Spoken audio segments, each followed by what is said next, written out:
এত বছর কাজ করার পরেও, এত ছবি লেখার পরে, এত ছবি বানানোর পরে, এত মানুষের সঙ্গে উঠা বসা করেছি, তারা কেউ দেখতেও আসে না, খবরও নেয় না। এই যে কজন নাম বললাম এরাই, আমারও শিষ্য সম্বন্ধ আছে, এরাও খোঁজ নেয় না। আমি শারীরিকভাবে ভালো আছি। চোখের সমস্যা 3 বছর আগের থেকে শুরু হয়েছিল, অনেক চিকিৎসা করালাম, তারপরও ভালো হলো না। সমস্যাটা হলো গ্লুকোমা এবং রেটিনা, দুইটা সমস্যায় আমি অপারেশনও করেছি। অনেক বড় বড় ডাক্তার দেখেছি, ঢাকার বড় বড় হাসপাতালে গেছি, কেউ আমার চোখ ভালো করতে পারেনি। সবারই একই কথা, এটা আর ভালো হবে না। আচ্ছা, মানে উন্নত ট্রিটমেন্টও আসলে সম্ভব নয় না। আপনি বলছেন যে আসলে 3 বছর প্রায় আপনি অন্ধত্ব বরণ করেছেন বা চোখে দেখছেন না প্রায় 1 বছর। হ্যাঁ, চলচ্চিত্র মানুষ আসলে কতটুকু খবর রাখে আপনার? চলচ্চিত্রের মানুষ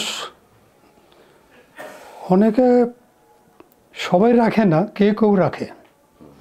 যেমন আমাদের পরিচালক সমিতির শাহিন সুমন, টুটুল, এরা আমার খোঁজ খবর সবসময় রাখছে এবং সবসময় আমাকে সহযোগিতা করছে।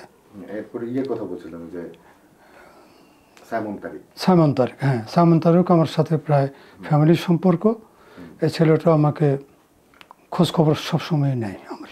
আচ্ছা, এটা দুঃখবোধ হয় না আসলে যে এত মানুষ আপনি এত 200 ছবিতে কাজ করেছেন? হ্যাঁ, দুঃখবোধ না, কষ্ট হয় খুব। মনে হলে যত বছর কাজ করলাম, এত মানুষের সাথে পরিচয়, এত মানুষের সাথে মহব্বত, আজ এই দুঃসময়ে খবর নেয় না কেউ।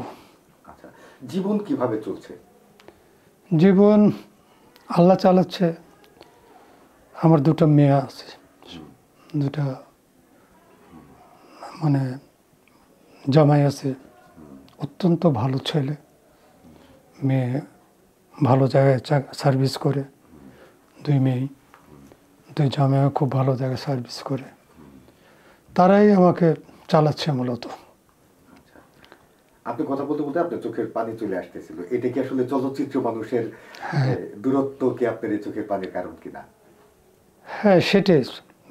মানে এত বছর কাজ করার পরেও, এত ছবি লেখার পরে, এত ছবি বানানোর পরে, এত মানুষের মানে সঙ্গে উঠা বসা করেছি, তারা কেউ দেখতেও আসে না, খবরও নেয় না।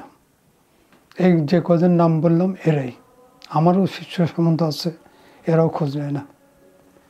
তো যার কারণে কষ্ট হয় যে আমি এটা দিয়ে চলচ্চিত্রের উপরে কিন্তু আমি বেঁচে আছি।